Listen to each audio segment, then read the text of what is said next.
Good morning সবাইকে। বেরিয়ে গেলাম পার্লারের উদ্দেশ্যে। পার্লারে গিয়ে দেখি থ্রেডিং এবং ফেসিয়াল ছিল। ঝটপট করে থ্রেডিং ফেসিয়াল সেরে আমরা সবাই খেয়ে নিলাম, কেন কি আজকে ছিল ব্রাইড এবং পার্টি মেকআপ অনেকগুলো। তো ঝটপট করে যারা হেয়ারস্টাইল করবে A তাদের few ঝটপট করে moments হেয়ারস্টাইল later. করে দিলাম, করে দিয়ে পার্টি মেকআপগুলো ফটাফট করে দিলাম। আমি 2টা ক্লিপ এখানে শেয়ার করেছি পার্টি মেকআপের, আরও ছিল পার্টি মেকআপ এবং হেয়ারস্টাইল। আমি শেয়ার করতে পারিনি একটাই কারণ, আমি ক্লায়েন্টের অনুমতি ছাড়া আমি ভিডিও শেয়ার করি না ওনাদের।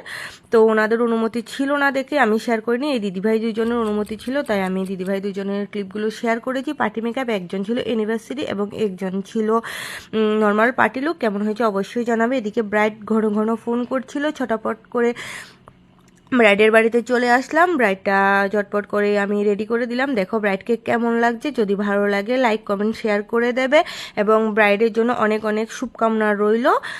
আর তারপর ব্রাইড সেরে ফটাফট পার্লারে এসে পড়লাম। এসে একটা পার্টি মেকআপ ছিল, ওটা সেরে ঝটপট বেরিয়ে গেলাম বাড়ির উদ্দেশ্যে। সবাইকে পৌঁছে দিয়ে বাড়িতে চলে আসলাম। দেখো আমার ভিডিওগুলো তোমাদের কাছে কেমন লাগে, আর সমস্ত লুক এবং যে হেয়ারস্টাইলগুলো আমি করেছি এগুলো তোমাদের সাথে শেয়ার করেছি। ভালো লাগলে অবশ্যই শেয়ার করবে এবং কমেন্ট